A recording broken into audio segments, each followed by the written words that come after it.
காசாவின் களத்திலே பலஸ்தீனிய போராளிகள் பயன்படுத்தும் புதிய தந்திரோபாயங்களும் இதனால் சிக்கித் தவிக்கும் இஸ்ரேலி ஆக்கிரமிப்பு ராணுவமும் வடக்கு காசாவிலே தொடர்ச்சியாக புதைக்கப்படும் போர் வாகனங்களும் ஆக்கிரமிப்பு சிப்பாய்களும் பலஸ்தீனிய போராளிகளின் உறுதியும் தொடர்ச்சியான சாகசங்களும் யமனிலே இருக்கக்கூடிய ஐநாவின் காரியாலயத்தை சுற்றி வளைத்த யமன் ஹவுதி ராணுவத்தினரும் அதிரடியாக மேற்கொண்டிருக்கக்கூடிய நடவடிக்கைகளும் செங்கடல் பிரதேசத்தில் தட்டி தூக்கப்பட்ட எண்ணெய் கப்பலும் ஈரானுக்கும் சீனாவுக்கும் இடையிலே நடைபெறப்போகும் மூலோபாய ஒப்பந்தங்களும் அடுத்த கட்ட நகர்வுகளும் மொசாட் மற்றும் அமெரிக்க அரசாங்கம் ஈராக்கிய அரசாங்கத்திற்கு வழங்கியிருக்கக்கூடிய எச்சரிக்கை செய்தியும் PMF சட்டமூலம் தொடர்பான சிக்கல்களும் அபு உபைதா கொல்லப்பட்டுள்ளாரா இல்லையா என்பது தொடர்பாகவும் ஊடக பிரச்சாரங்கள் தொடர்பாகவும் சில முக்கியமான கருத்துக்களை வெளியிட்டிருக்கக்கூடிய பேராசிரியர் அகமது பின் ரஷீத் அவர்கள் வெஸ்ட் பேங்க் பிரதேசம் தொடர்பாக இஸ்ரேலி ஆக்கிரமிப்பு போரமைச்சரவையில் எடுக்கப்பட்டிருக்கக்கூடிய முடிவுகளும் காசாவின் முற்றுகையை உடைப்பதற்காக களமிறங்கி இருக்கக்கூடிய மனிதாபிமான கடற்படையும்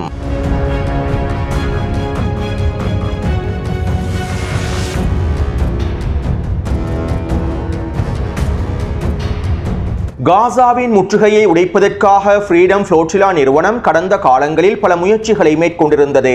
இதன் அடுத்த கட்டமாக தற்போது ஃப்ரீடம் ஃப்ளோட்டிலா நிறுவனம் காசாவின் முற்றுகையை உடைப்பதற்காக 40க்கும் அதிகமான கப்பல்களை களமிறக்கியுள்ளது. நேற்றைய தினம் ஃப்ரீடம் ஃப்ளோட்டிலா நிறுவனத்தின் ஒருங்கிணைப்போடு ஸ்பெயினினுடைய பார்சிலோனா துறைமுக பிரதேசங்களில் இருந்து 40க்கும் அதிகமான கப்பல்கள் வெளியாகியுள்ளன.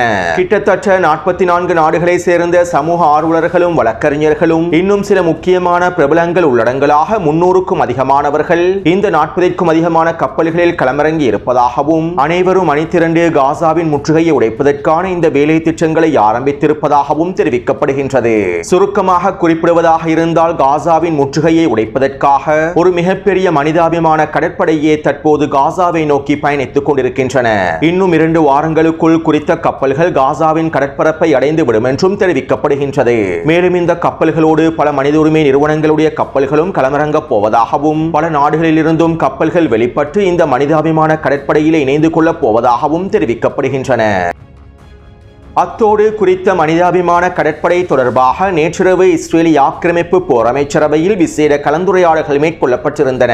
இதன்போது குறித்த கப்பல்களை தடுத்து நிறுத்துவதற்கான இராஜதந்திர முயற்சிகளை மேற்கொள்ளுமாறும் இராஜதந்திர நடவடிக்கைகள் தோல்வியடைந்தால் இந்த கப்பல்களுக்கு எதிராக இராணுவ நடவடிக்கைகளையும் மேற்கொள்ளுமாறும் போர் அமைச்சரவையிலே நெட்டன்யாஹு உத்தரவிட்டுள்ளார். மத்திய தரைக்கடல் பிரதேசத்தினூடாக வரக்கூடிய இந்த கப்பல்கள் சர்வதேச கடல் பிரதேசத்திலிருந்து காசாவின் கடல் பிரதேசத்திற்குள்ளே நுழைவதற்கு முன்பே இந்த கப்பல்களை தடுத்து நிறுத்துவதற்கான அனைத்து வேலை திட்டங்களையும் இஸ்ரேலிய ராணுவம் மேற்கொள்ள வேண்டும் என இஸ்ரேலி ஆக்கிரமிப்பின் பாதுகாப்பு அமைச்சரும் உத்தரவுகளை பிறப்பித்துள்ளார். தேவைப்பட்டால் குறித்த கப்பல்களுக்கு எதிராக ட்ரோன் தாக்குதல்களை மேற்கொள்வதற்கு தயாராக இருப்பதாகவும் தெரிவிக்கப்படுகின்றது. மேலும் குறித்த கப்பல்களை அச்சுறுத்துவதற்கான வேலை திட்டங்களையும் இஸ்ரேலி ஆக்கிரமிப்பு ராணுவம் தயார் செய்து வருவதாகவும் இஸ்ரேலி ஆக்கிரமிப்பு ஊடகங்கள் தெரிவித்துள்ளன. அடுத்து நேற்றிரவு நடைபெற்ற போரமைச்சரவை கூட்டத்தில் வெஸ்ட் பேங்க் தொடர்பான முக்கியமான விவாதங்களும் கலந்துரையாடல்களும் மேற்கொள்ளப்பட்டிருந்தன. வெஸ்ட் பேங்கினுடைய ஈவன் பிரதேசத்தினை இஸ்ரேலி ஆக்கிரமிப்பு முழுமையாக கைப்பற்றியதை தொடர்ந்து வெஸ்ட் பேங்க் வடக்கு வெஸ்ட் பேங்காகவும் தெற்கு வெஸ்ட் பேங்காகவும் பிரிக்கப்பட்டுள்ளது. மேலும் தெற்கு வெஸ்ட் பேங்க் பிரதேசமான ஹீப்ரூன் பிரதேசத்தினை ஒரு தனியான மாநிலமாக இஸ்ரேலி ஆக்கிரமிப்புக்கு கீழால் செயற்படக்கூடிய பிரதேசமாக அறிவிக்கப் போவதாக நெட்டன்யாஹு முன்மொழிவுகளையும் முன்வைத்திருந்தார். இவை தொடர்பாக நேற்றைக்கு முன்தினம் வெளியிட்டிருக்கக்கூடிய காணொளியில் தெளிவாக குறிப்பிட்டுள்ளேன். மேலும் நெட்டன்யாஹுவின் குறித்த முன்மொழிவுகள் தொடர்பான இறுதிக்கட்ட பேச்சுவார்த்தைகளே நேற்றைய போர் அமைச்சரவை கூட்டத்தில் நடைபெற்றிருந்தன.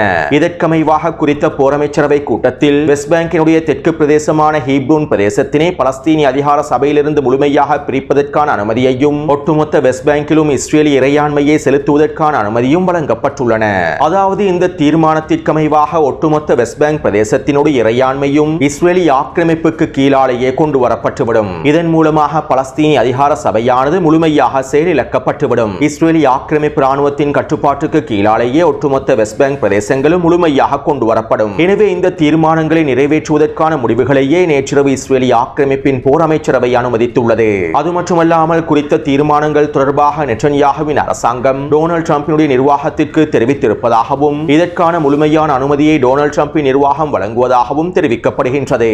நான் ஜனாதிபதியாக பதவியேற்றால் வெஸ்ட் பேங்க் பிரதேசத்தையும் இஸ்ரேலோடு ஒன்றிணைப்பேன் என டொனால்ட் ட்ரம்ப் ஜனாதிபதியாக பதவியேற்பதற்கு முன்பே கருத்துக்களை வெளியிட்டிருந்தார். எனவே இதற்கமைவாகவே தற்போது வெஸ்ட் பேங்க் பிரதேசத்திலே இஸ்ரேலிய ஆக்கிரமிப்பின் இறையாண்மையை செலுத்துவதற்கான எல்லாவிதமான வேலை திட்டங்களையும் நெட்டன்யாகவும் டொனால்ட் ட்ரம்பும் மேற்கொண்டு வருகின்றார்கள்.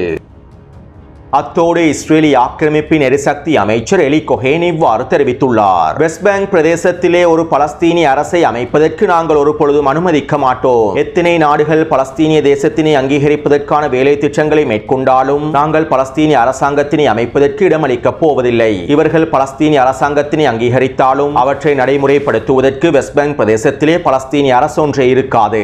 இதற்கமைவாக நாங்கள் இஸ்ரேலினுடைய இறையாண்மையை ஒட்டுமொத்த வெஸ்ட் பேங்க் பிரதேசத்திலும் செலுத்தப் போகின்றோம். ஒட்டுமொத்த வெஸ்ட் பேங்க் பிரதேசத்தையும் இஸ்ரேலினுடைய கட்டுப்பாட்டுக்கு கீழால் கொண்டு வருவோம். இதன் மூலம் பலஸ்தீன அதிகார சபையும் முழுமையாக நீக்கப்பட்டுவிடும். அத்தோடு வெஸ்ட் பேங்க் பிரதேசத்தின் மீது இஸ்ரேலினுடைய இறையாண்மையை செலுத்துவதற்கு நீங்கள் விரும்புகின்றீர்களா அல்லது ஆபிரகாம் உடன்படிக்கையின் விரிவாக்கத்தினை விரும்புகின்றீர்களா என்று என்னிடம் கேட்கப்பட்டால் வெஸ்ட் பேங்க் பிரதேசத்தின் மீதான இறையாண்மையை செலுத்துவதற்கே நாங்கள் விரும்புகின்றோம் என்று கூறுவோம். ஏனென்றால் எங்களுக்கு இந்த இரண்டு இலக்குகளையும் ஒரே நேரத்தில் அடைந்து கொள்ள முடியும். வெஸ்ட் பேங்க் பிரதேசத்தின் மீது இஸ்ரேலினுடைய இறையாண்மையை செலுத்துவது மாத்திரமல்லாமல் ஆபிரகாம் உடன்படிக்கை விரிவாக்கத்தையும் எங்களுக்கு வெற்றிகரமாக மேற்கொள்ள முடியும். இதற்கான காய் நகர்த்தல்களை தான் ஜனாதிபதி டொனால்ட் ட்ரம்ப் மேற்கொண்டு வருகின்றார் என்றும் இஸ்ரேலிய ஆக்கிரமிப்பின் எரிசக்தி அமைச்சர் எலி கொஹேன் தெரிவித்துள்ளார். எனவே துரோகி அப்பாஸும் அவருடைய முட்டாள் ஃபதா அமைப்பும் அவர்கள் செய்த துரோகத்திற்கான பிரதிபலன்களை அனுபவிக்கப் போகின்றார்கள். இஸ்ரேலிய ஆக்கிரமிப்பு இந்த துரோகிகளை தேவையான அளவு பயன்படுத்திவிட்டது. இதனால் தற்போது இந்த துரோகிகளையும் பிடுங்கி எறிவதற்கான வேலை திட்டங்களையும் இஸ்ரேலிய ஆக்கிரமிப்பு மேற்கொள்ளப் போகின்றது.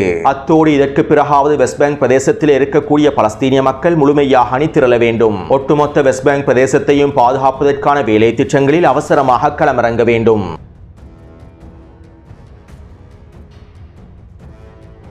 யமன் ஹவுதிகள் மீதான தாக்குதல்களை தொடர்ந்து மொசாடினுடைய அரபு எக்ஸ் தளத்திலே ஒரு வாசகம் வெளியிடப்பட்டிருந்தது.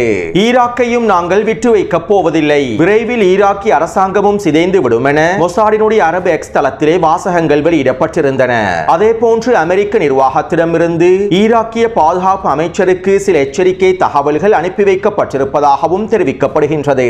ஈராக்கிலே இருக்கக்கூடிய எதிர்ப்பற்றுகளுக்கு எதிராகவும் எதிர்ப்பு போராளிகளுக்கு எதிராகவும் ஒரு மிகப்பெரிய இராணுவ நடவடிக்கை இனி வரக்கூடிய வாரங்களில் நடைபெறப் போவதாகவும் இதற்கான தயார்படுத்தல்கள் மேற்கொள்ளப்பட்டு வருவதாகவே அமெரிக்க நிர்வாகம் ஈராக்கிய பாதுகாப்பு அமைச்சருக்கு எச்சரிக்கை செய்திகளை வெளியிட்டுள்ளது.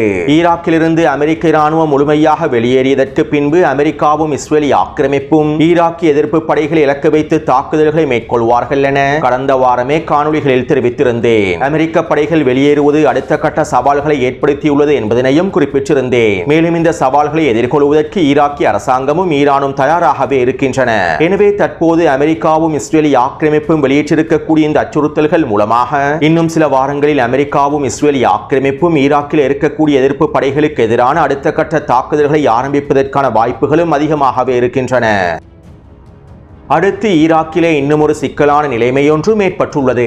அதாவது ஈராக்கினுடைய பிரதான எதிர்ப்பு படையான PMF படைகளை ஈராக்கினுடைய அரசியலமைப்புக்கு கீழால் ஒன்றிணைத்து ஈராக்கிய அரசு இராணுவத்தோடு ஒன்றிணைப்பதற்கான வேலை திட்டங்கள் முன்னெடுக்கப்பட்டிருந்தன.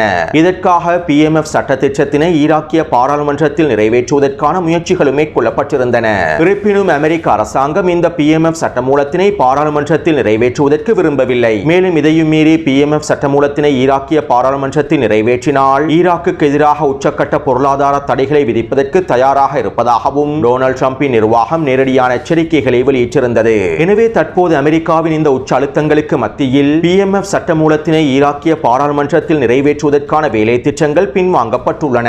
மேலும் PMF சட்டமூலத்தினை நடைமுறைப்படுத்துவதற்கான எதிர்கால முயற்சிகள் பாராளுமன்றத்தின் அரசியல் ஒப்பந்தங்களை சார்ந்துள்ளது என எதிர்ப்பு அச்சை ஆதரிக்கக்கூடிய பாராளுமன்ற உறுப்பினர் மஹதி அல் காபி அவர்கள் தெரிவித்துள்ளார். அதாவது வருகின்ற நவம்பர் மாதம் ஈராக்கிய பாராளுமன்ற தேர்தல் நடைபெறப் போகின்றது. இந்த பாராளுமன்ற தேர்தலுக்கு பின்பே PMF சட்டமூலத்தினை நிறைவேற்றுவதற்கான முயற்சிகளை ஆரம்பிப்பார்கள் என்றும் தெரிவிக்கப்படுகின்றது.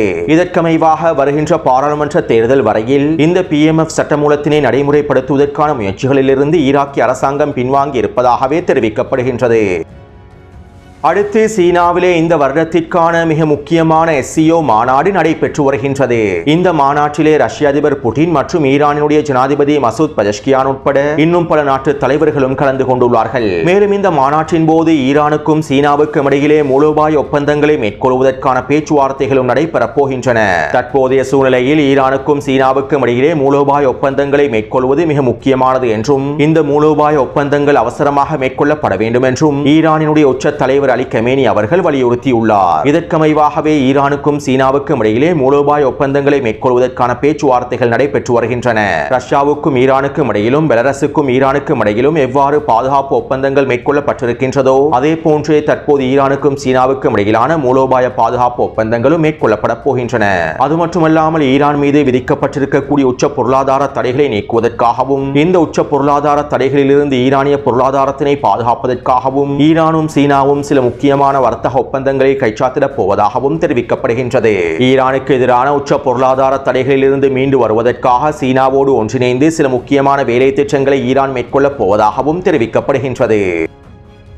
அடுத்து நேற்று மாலை யமன் ஹவுதி இராணுவத்தினர் யமனின் தலைநகரான சனாவிலே இருக்கக்கூடிய ஐக்கிய நாடுகள் சபையின் காரியாலயத்தை முழுமையாக சுற்றி வளைத்து முற்றுகையிட்டுள்ளார்கள். மேலும் ஐநாவின் காரியாலயத்தை முழுமையாக முற்றுகையிட்ட யமன் ஹவுதி இராணுவத்தினர் அதிரடியான தேடுதல் நடவடிக்கைகளையும் மேற்கொண்டுள்ளார்கள். இதைத் தொடர்ந்து குறித்த காரியாலயத்திலே பணிபுரியக்கூடிய 11 ஊழியர்களையும் யமன் ஹவுதி இராணுவத்தினர் கைது செய்துள்ளார்கள். படுகொலை செய்யப்பட்ட யமன் தலைமைகள் தொடர்பான உளவு தகவல்கள் ஐநாவின் காரியாலயத்தின் மூலமாக இஸ்ரேலிய ஆக்கிரமிப்புக்கு வழங்கப்பட்ட இருக்கலாம் என்று எண்ணியே இந்த அதிரடியான தேடுதல் நடவடிக்கைகள் மேற்கொள்ளப்பட்டுள்ளன.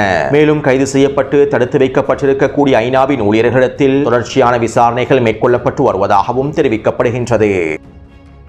அடுத்து இன்று அதிகாலை யமன் ஹவுதி இராணுவத்தினர் செங்கடல் பிரதேசத்தில் சவுதி அரேபியாவின் யன்பு பிரதேசத்தினூடாக சென்று கொண்டிருந்த ஒரு எண்ணெய் கப்பலை இலக்கு வைத்து தாக்குதல்களை மேற்கொண்டுள்ளார்கள். ஸ்கார்லட் ரே என்கின்ற எண்ணெய் கப்பலை இலக்கு வைத்து இந்த ஏவுகணை தாக்குதல்கள் மேற்கொள்ளப்பட்டிருப்பதாகவும் இந்த தாக்குதலினால் குறித்த எண்ணெய் கப்பலில் மிகப்பெரிய வெடிப்பு ஏற்பட்டிருப்பதாகவும் இதைத் தொடர்ந்து குறித்த கப்பலானது சிக்கலான நிலைமைகளுக்கு தள்ளப்பட்டிருப்பதாகவும் தெரிவிக்கப்படுகின்றது.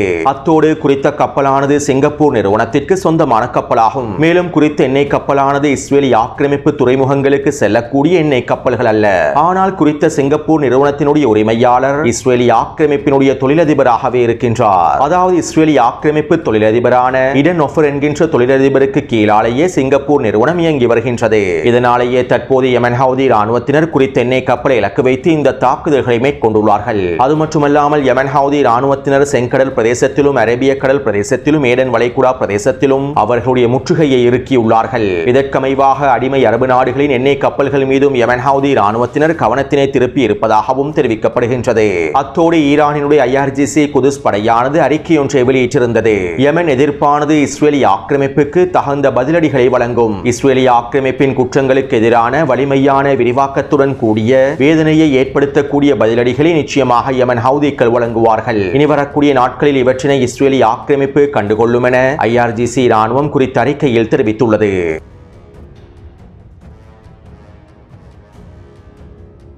அபு உபைதா அவர்கள் கொல்லப்பட்டுள்ளாரா இல்லையா என்பது தொடர்பான ஊடக பிரச்சாரங்கள் தொடர்பாக பேராசிரியர் அஹமத் பின் ரஷீத் பின் சயீத் அவர்கள் இவ்வாறு தெரிவித்துள்ளார். அல் அரேபியா, அல் ஹத்தாத் போன்ற ஊடகங்கள் சவுதி அரேபியாவின் பிரச்சார ஆயுதங்களாகும். ஆக்கிரமிப்பின் பிரச்சாரங்களை வலுப்படுத்தும் நோக்கத்தோடு சவுதி அரேபியாவினுடைய ஊடகங்களும் இந்த பிரச்சாரங்களை மேற்கொள்கின்றன. சவுதி அரேபியாவுக்கு சொந்தமான அதிகளவான ஊடகங்கள் ஆக்கிரமிப்பின் பிரச்சாரங்களை வலுப்படுத்தும் நோக்கத்தோடும் எதிர்ப்பை கேவலப்படுத்தும் நோக்கத்தோடுமே செய்திகளை வெளியிடுகின்றன. இந்த ஊடகங்கள் அபு உபைதாவின் உரைகளை வெளியிடுவதில்லை. காசாவின் களத்திலே அபு உபைதா வெளியிடக்கூடிய அறிக்கைகளை கூட இவர்கள் வெளியிடுவதில்லை. மேலும் அபு உபைதாவினுடைய புகைப்படத்தை கூட இவர்கள் பயன்படுத்துவதில்லை. ஏனென்றால் எதிர்ப்பினுடைய உருவத்தையும் எதிர்ப்பினுடைய ஆண் மக்களையும் வீரத்தையும் உறுதியையும் இவர்களால் பொறுத்துக் கொள்ள முடியவில்லை. அபு உபைதா அவர்கள் படுகொலை செய்யப்பட்டுள்ளார் என ஆக்கிரமிப்பு செய்திகளை வெளியிட்டதும் இந்த ஊடகங்கள் அபு உபைதாவின் புகைப்படத்தை வெளியிட்டு அபு உபைதா கொல்லப்பட்டு விட்டதாக மகிழ்ச்சி அறிக்கைகளையும் வெளியிட்டிருந்தார்கள். அபு உபைதா கொல்ல கொல்லப்பட்டுள்ளாரா இல்லையா என்பது தொடர்பாக பலஸ்தீனிய தலைமைகள் உத்தியோகபூர்வமாக அறிவிப்பதற்கு முன்பே இந்த ஊடகங்கள் அபு உபைதா கொல்லப்பட்டுள்ளார் என ஆக்கிரமிப்பின் இலக்குகளை அடைந்து கொள்வதற்கான பிரச்சாரங்களை மேற்கொண்டிருந்தன.